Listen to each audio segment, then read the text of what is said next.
what I want to do is just piggyback off of what you just heard from Catherine and from Fanal. Early voting's coming up, right? And we have a lot that we need to cover. But most importantly, we want it to be fun, right? So let's start with the fun.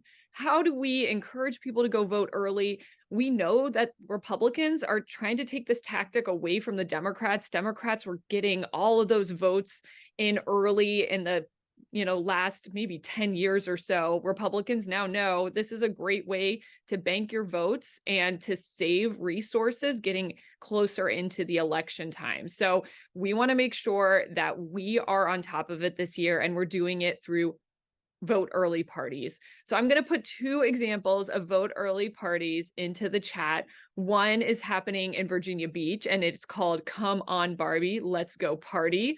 You just voted early. So, I mean, why not combine wearing pink and your I voted sticker and getting a beer with your friends? So please, if you're in the Virginia Beach area, we hope you will join them.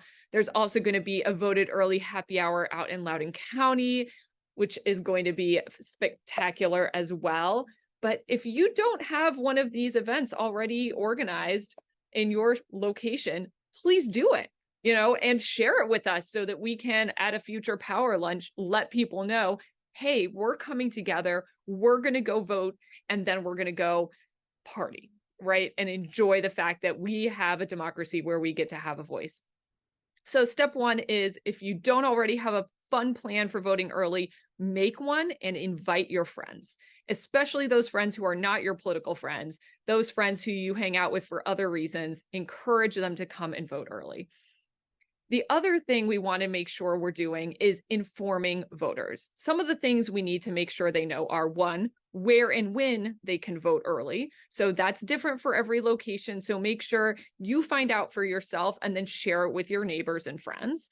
Two, the impact of redistricting. Some people are going to be in new districts. They may have new people on their ballot they haven't heard of before. How are you just, sending an email out or texting your friends and saying, hey, you might not know already, but in my location, Adele McClure is going to be running for our new House District 2. Let me tell you, I know her. I really think she's going to be fantastic for the state of Virginia and for Arlington specifically. Please contact me if you have any questions, right? So how are you letting people know what's new on their ballot?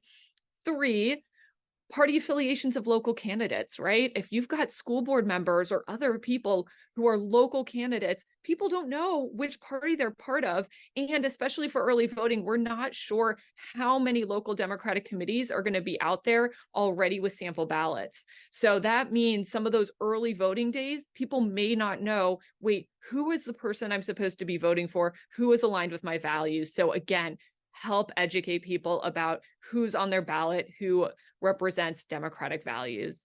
And then lastly, if people are voting by mail, please make sure to remind them about the witness signature. This is something that is an ongoing issue in Virginia.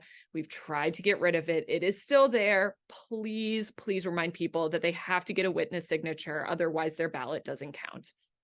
So, of course, the best way to do all of these things I just suggested, you can do it on social media, you can do it on email, but most importantly, do it on the doors. So I'm going to put in a lot of different options for canvassing during September.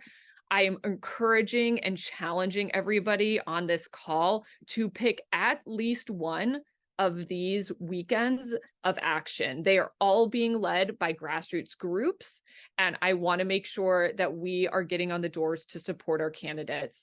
The sooner we can let people know that they can vote early, the better. The sooner we can log those votes for the Democrat in the race, the better. So in the chat, you will find a very long list, which apparently is too long, so I will cut it down and put it in pieces.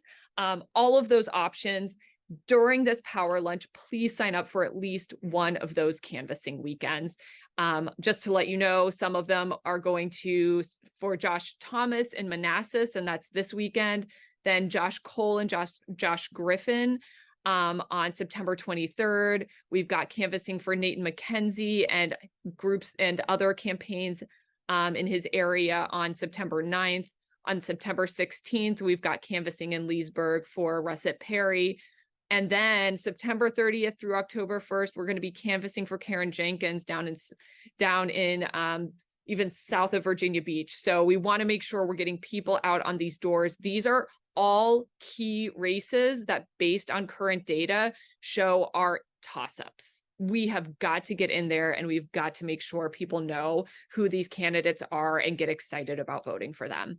So that is what I have for you. I know you're going to highlight a power pack later in the show, which is also just a fantastic power pack with Monty Mason and Jessica Anderson.